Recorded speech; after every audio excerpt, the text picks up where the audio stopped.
What is going on, everybody? It's your boy Jacob Daniel back at it again here at the Speed Kills podcast. Now, with week 1 of fantasy football under our belts, you know what that means. Today we are going over your week 1 waiver wire targets. All right, let's get into it. All right, my first waiver wire target is Tarik Cohen, running back of the Chicago Bears. He had 5 rushing attempts for 66 yards, 12 targets, 8 receptions for 47 yards, and receiving TD.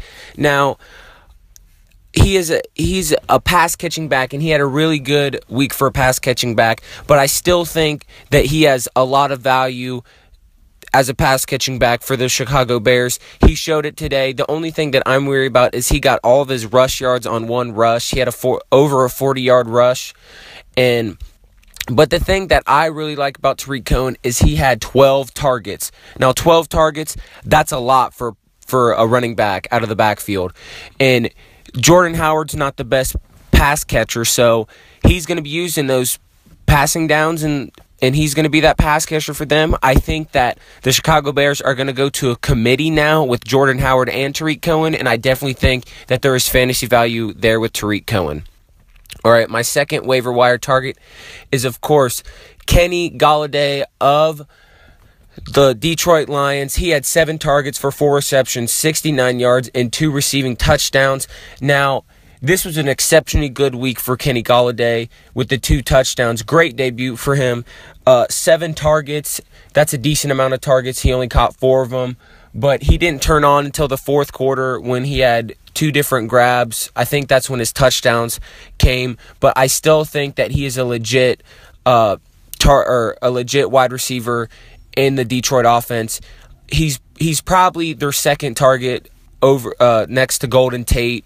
I don't think Marvin Jones is that great, but I am targeting Kenny Golladay. I believe that there is more to come from him in one of the pass-heavy offenses. Matt Stafford's going to throw for 5,000 yards like he does every year. They're pass-happy. I really like this. I really like Kenny Golladay. All right, my third target is Nelson Agholor of the Philadelphia Eagles. 8 targets, 6 receptions, 86 yards, and a touchdown. Now, in the past, Nelson Agholor has only let people down and only let Eagles fans down because he was a first-round pick, I think, in 2015, and he has done nothing. He finally showed out week 1. Carson Wentz showed out too. The thing that I like about this is 8 targets, and he caught 6 of them with 86 yards and a touchdown. He was targeted out of the slot a lot, and that slot role in Philly is definitely going to have some value. I think there's more to come from Nelson Agholor. That's why I'd pick him up. All right, my next waiver wire picker would be Cooper Kupp of the Los Angeles Rams. I said this before in previous videos that I thought he was a rookie sleeper because they don't have very many people in Los Angeles to throw to. I really like Cooper Kupp. 6 targets, 4 receptions, 76 yards, and a touchdown. He had a 28-yard touchdown reception. I really like Cooper Kupp. I think he's definitely really good value in PPR and definitely should be picked up. Even though it was kind of a blowout, it was 49-6, I think was the score between the Rams and the Colts, but I really like Cooper Kupp, definitely in PPR formats for sure. All right, my next waiver wire pickup is Jesse James of the Pittsburgh Steelers. He balled out. Le'Veon didn't, sadly, but he had 8 targets, 6 receptions, 41 yards, and 2 TDs. Now, this was a really touchdown-dependent game for him, but I definitely think that he is a valuable streaming option to get. He had 8 targets, 6 receptions. In PPR, that's a decent week. 41 yards, that's a decent week without touchdowns.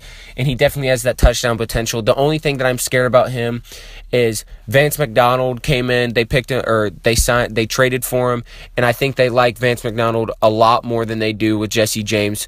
So pick up Jesse James if you want, but especially have Vance McDonald on your radar because this might have only come because Vance McDonald does not know the offense yet. All right, my next one is Charles Clay of the Buffalo Bills. 9 targets, 4 receptions, 53 yards, and a touchdown. Now, we know that since Sammy Watkins is gone, Robert Woods is gone, Marquise Goodwin is gone, that Tyrod Taylor doesn't have very many familiar faces around in that offense, and this is one of them. 9 targets, that's a lot of targets for a tight end. It was kind of touchdown dependent. He's not going to get a touchdown every week is the thing. So I still think he's a valuable streaming option at tight end, but I think he's a decent pickup. All right, my next pickup is Chris Thompson. He of the Washington Redskins. He's another pass catching back. I think you should definitely roster him in PPR formats. He had 3 attempts for 4 yards, which isn't flattering at all. But he had 5 targets for 4 receptions, 52 receiving yards, and a receiving touchdown. I definitely think that there's a role in that offense. Washington is a very pass-happy team, and I definitely think that their pass-catching back will give you fantasy value. I like this pickup. All right, everyone, tell me what you think down in the comments on whether these are good pickups or who you got off the waiver wire this week or who I left out. All right, that's it. It's been Jacob Daniel at the Speed Kills Podcast. Peace.